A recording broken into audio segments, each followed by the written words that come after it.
Hello. So I have been joined today by my colleague, Gail Strange, to have a chat about contact arrangements during this COVID-19 pandemic. So Gail is a solicitor with me at Biscoes, and she has been qualified for over 21 years, working exclusively in family law. So if we go to Gail, and Gail can explain to us a little bit about the guidance that we've been given since the country went into lockdown approximately 4 weeks ago. Yes, hello Lisa. Yeah, we've all been struck by the difficulties we're going to have in making arrangements, and we've had some very good and clear guidance both from the government and from the judiciary. All cases obviously will be different. Everybody's families are arranged differently, and there are no particular arrangements that any one family has to follow. So that means that the advice in every case is different, and people's circumstances will be different now from when they in lockdown from before.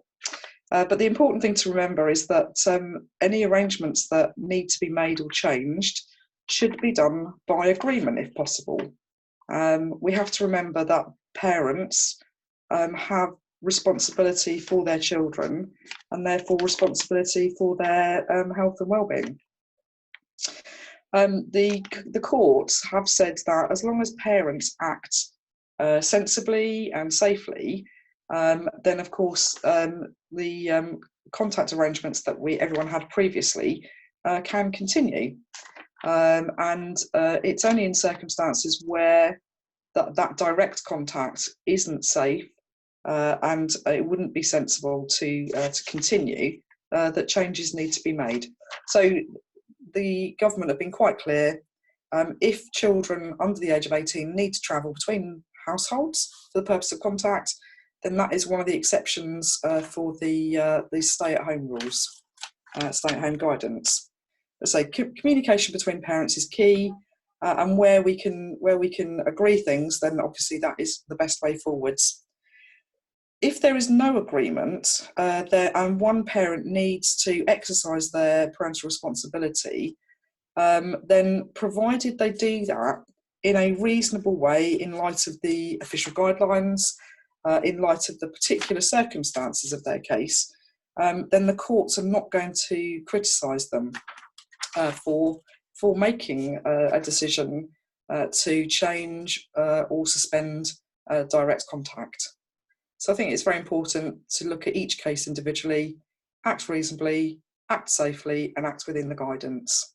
Yeah, brilliant. So if I give you a couple of examples then, and let's see what you think about these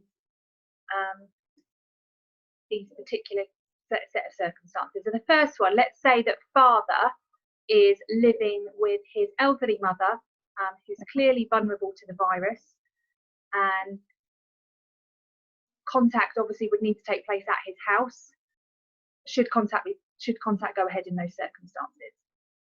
Well, probably not, because it sounds like this gentleman's mother needs to be shielded, and it wouldn't be appropriate to have people, particularly, well, not particularly, but anybody coming in and out of the house inappropriately. So in those circumstances, I would say that it would be perfectly reasonable to suspend the direct contact, but it's really important that the children don't lose any contact with their father, particularly if they've been enjoying regular and direct contact. So in those circumstances, arrangements should be made for some indirect contact, such as telephone calls, Zoom, WhatsApp. There's loads and loads of different ways that FaceTime, that parents can still enjoy time with the children, as long as that's arranged sensibly. Yeah. Okay, and then the second example I've got for you is, so the children have gone to dad for contact, which has all been agreed. Mother is a key worker, and dad has now decided that he doesn't want to return the children to mother because she's a key worker. So can he retain the children in those circumstances? It's unlikely in those circumstances that dad's actions would be considered reasonable, unless there was something exceptional about the mother and the work that she did. But there are no examples that I'm aware of where a key worker can't have contact with with their children. It would be perfectly unreasonable for dad to withhold the children in those circumstances, and mother should probably be looking at enforcing the return of the children in those circumstances. Perfect.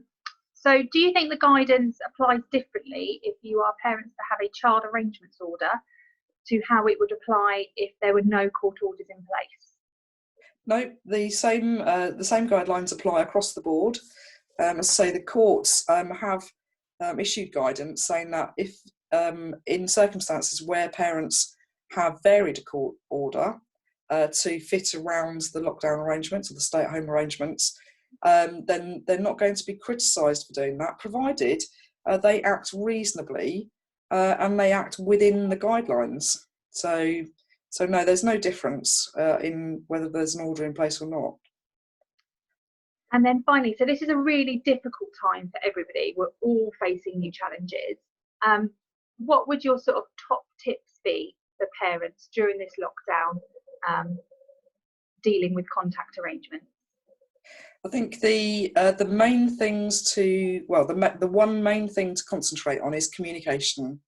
Because if you find a situation difficult or arrangements are difficult, then communicating those with the other parent is really absolutely key.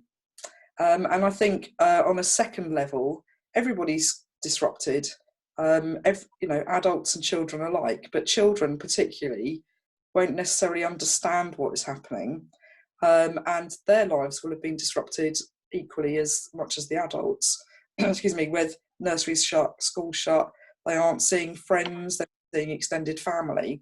So the one important thing for them to be able to focus on is to continue that relationship with both parents.